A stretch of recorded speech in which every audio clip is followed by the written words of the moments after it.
বিসমিল্লাহির রহমানির রহিম। আসসালামু আলাইকুম রহমতুল্লাহি ওয়া বারাকাতুহু। হ্যালো ভিউয়ার্স, আপনাদের জন্য আজকে একটি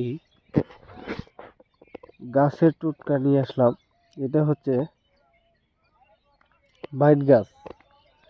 এই ভাইট গাছের উপকারিতা হচ্ছে যাদের টিউমার, চামড়ার উপরে টিউমার যেগুলো হয় সেই টিউমারের অনেক কার্যকারী।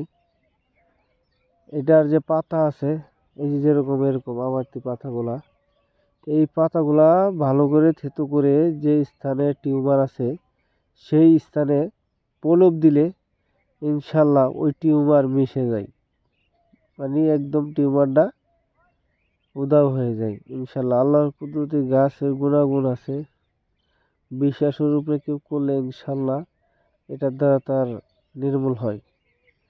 এটা দিয়ে বিভিন্ন কাজ চলে। অনেকের শরীর দুর্বল, শক্তি পায় না, এটার শিকড় যদি তুলে ভালো করে শিকড়গুলা ছেঁচে খাই ইনশাল্লাহ শরীরের দুর্বল শারীরিক সমস্যা থেকে মুক্তি ইনশাল্লাহ।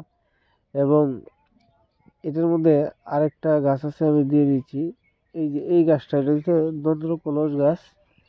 এটা হচ্ছে অনেকের কোমরে টাচ মারে, টাচ মারার যে ব্যথা যার হয় সে বুঝে। এই টাচ থেকে মুক্তির জন্য এইটার যে পাতা আছে, এই যে পাতাটা, এই পাতাটা এই দেখেন ভালো করে গাছটা চিনে রাখেন, সাদা সাদা ফুল হয়।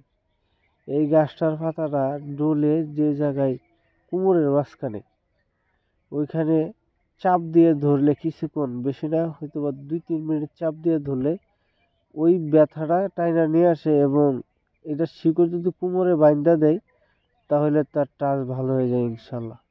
এটা আমার কথা না, এটা গাছের গুণাগুণ ইনশাল্লাহ। আমি অনেকবার করেছি, অনেক রুগীকে দিয়েছি, অনেকেই ভালো হয়েছে। ওটা আপনারা করে দেখতে পারেন। ভালো হয়েছে দেখে আপনাদের মধ্যে এটা আমি তুলে ধরলাম। যদি আমার ভিডিওটা ভালো লাগে চ্যানেলটি সাবস্ক্রাইব এবং শেয়ার করে যাবেন। পরবর্তী ভিডিওতে দেখা হবে। আল্লাহ হাফেজ।